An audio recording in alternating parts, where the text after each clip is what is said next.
I never believed in ghosts, not really. Sure, I'd heard the stories, the urban legends whispered between friends, but they were just that, stories. That was until I took the dare to spend the night in Black Hollow Cemetery. It started as a stupid bet. My friends and I had been drinking by the lake, swapping tales about the supposed hauntings at Black Hollow. It was said that those who entered alone after midnight heard voices calling their names, whispering secrets they were never meant to know. "It's just a bunch of old tombstones," I scoffed. "Ghosts aren't real." Jake grinned and pulled out his phone. "Then prove it. Stay there till dawn, and we'll even pay you $100. It was an easy bet, or so I thought. At 11:45 p.m., I stood at the rusted iron gates of Black Hollow, flashlight in hand. The cemetery stretched out before me, rows of weathered tombstones bathed in the pale glow of the moon. A cold wind rattled the skeletal branches of the trees lining the perimeter. I took a deep breath and stepped inside. For the first hour, nothing happened. I wandered between graves, reading faded epitaphs, feeling more bored than afraid. Then I heard it. A whisper. It was faint, almost too soft to notice, but it sent ice crawling up my spine. I spun around, scanning the darkness with my flashlight. Nothing but stones and shadows. I laughed nervously. Just the wind, I told myself. But the whisper came again, closer this time. "Help me." My breath caught in my throat. The voice was barely audible, yet somehow it felt like it was being spoken directly into my ear. I shone my flashlight wildly, but I was alone. A grave caught my eye, a large, crumbling headstone with ivy creeping over its surface. The name was barely legible. Eleanor Holloway. Something about it unsettled me.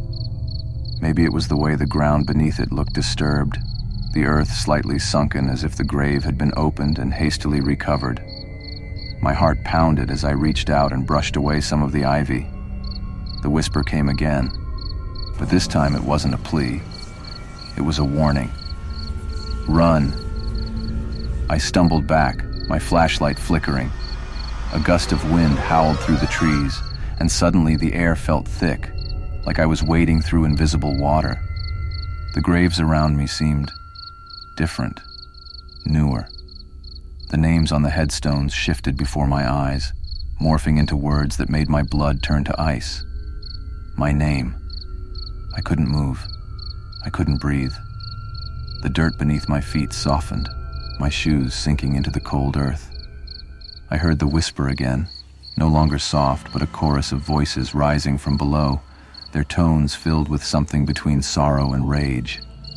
Then the ground split open. A skeletal hand shot up, fingers curling around my ankle. I screamed, yanking my leg back, but another hand surfaced, then another. The graves were opening, one by one, and from them came figures draped in tattered burial clothes, their hollow eyes fixated on me. "You shouldn't be here," they murmured in unison. My fight-or-flight response finally kicked in. I bolted, my feet barely touching the ground as I ran toward the gate. The whispers followed me, growing louder, more desperate. The wind howled, the trees swayed violently, and just as I reached the cemetery gate, I dared one last look behind me. The graves were as they had been, untouched, silent, undisturbed. The figures were gone, but the whisper lingered in my ear. "You'll be back." I don't know how I got home that night, and I never spoke about what happened. But ever since that night when I close my eyes in bed, I still hear the whispers. And sometimes when I wake up, my feet are covered in dirt. And that was just the beginning. The nightmares started the next night. I dreamed of the graveyard, of Eleanor Holloway's name glowing in the darkness. I could hear her voice clearer now, whispering over and over, "Come back. You belong with us." I tried to ignore it, but every morning I woke up feeling more exhausted, like I had been walking in my sleep. And then one night I found dirt in my bed. Not just a little, handfuls of it, scattered across my sheets. My shoes, which I had left by the door, were caked in mud. I checked my phone's step tracker. Somehow, between midnight and 3 a.m., I had walked nearly 5 miles, right to Black Hollow Cemetery. Panic gripped me. I couldn't remember anything. How had I gotten there? Was I sleepwalking? Or was something calling me? I started locking my bedroom door, but each morning the dirt returned. The whispers grew louder. My dreams turned into something worse. Visions of hands dragging me into the earth, voices chanting my name. I woke up gasping, my sheets tangled around me like restraints. Then one night I heard my front door creak open.